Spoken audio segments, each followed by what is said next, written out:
Enquanto ele ainda falava, apareceu Judas, um dos 12. Com ele estava uma multidão armada de espadas e varas, enviada pelos chefes dos sacerdotes, mestres da lei e líderes religiosos. O traidor havia combinado um sinal com eles. Aquele a quem eu saudar com um beijo é ele. Prendam-no e levem-no em segurança. Dirigindo-se imediatamente a Jesus, Judas disse, Mestre, e o beijou. Os homens agarraram Jesus e o prenderam. Então, um dos que estavam por perto puxou a espada e feriu o servo do sumo sacerdote, decepando-lhe a orelha. Disse Jesus, estou chefiando alguma rebelião para que vocês venham me prender com espadas e varas? Todos os dias eu estive com vocês ensinando no templo e vocês não me prenderam, mas as Escrituras precisam ser cumpridas. Então todos o abandonaram e fugiram. Um jovem, vestindo apenas um lençol de linho, estava seguindo Jesus. Quando tentaram prendê-lo, ele fugiu nu, deixando o lençol para trás. Jesus havia caminhado 3 anos com aqueles homens, com aqueles 12 discípulos.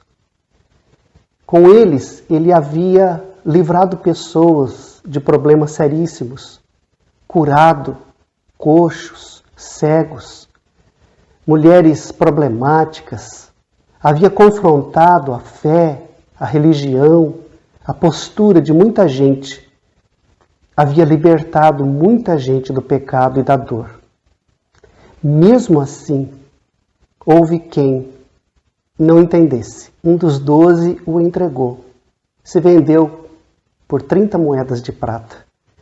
Se esqueceu de tudo aquilo que havia vivido e visto. Fez um conchavo com os líderes da religião, com os chefes da sinagoga, para prender e matar Jesus. Isso nos mostra que nem sempre aqueles que estão do nosso lado são pessoas que nos entendem, que conseguem ler nossos pensamentos, as nossas atitudes, interpretar a nossa boa vontade. Nem sempre aqueles que vivem durante anos conosco sabem efetivamente quem somos, quais são as nossas razões e as nossas paixões.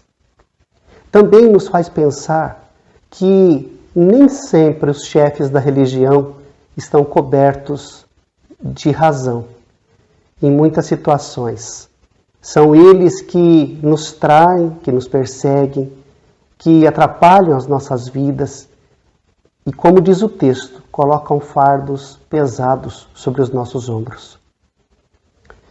Mas Jesus foi traído por um dos seus discípulos, daqueles discípulos a quem ele amava, a quem ele havia dado a vida, a quem ele havia instruído durante tantos anos. Por outro lado também, temos que lembrar que todos o abandonaram, como diz a Escritura. Ou seja, não somente aquele que traiu, mas diante do medo daquilo que estava acontecendo, da sua prisão, da sua condenação, muitos outros que o viram e também conviveram com ele, fugiram, o abandonaram, deixando-o sozinho naquela situação difícil. Mas uma coisa em especial chama a nossa atenção. Quando o próprio Cristo diz, convém que as Escrituras sejam cumpridas. Ou seja, convém que aquilo que está acima de nós, aquilo que é a vontade de Deus, aquilo que nos dá referência e nos dirige durante a vida, principalmente durante a vida cristã, nos leve em frente. Mesmo diante da traição, mesmo diante do abandono e da decepção com aqueles que deveriam ser a referência do carinho, do aconchego, do acolhimento, Jesus precisava seguir o seu caminho. Ele não sai do caminho da cruz.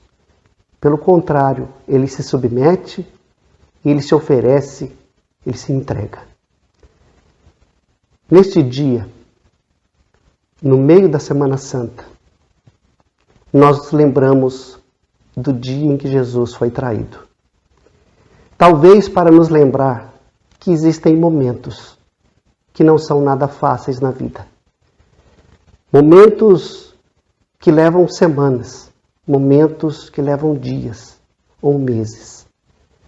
Mas são momentos significativos que nos ajudam a entender que mesmo quando a vida é difícil, quando existe abandono e nos sentimos sozinhos, mesmo assim, devemos continuar a cumprir aquilo que Jesus Cristo nos ensinou através do seu próprio exemplo.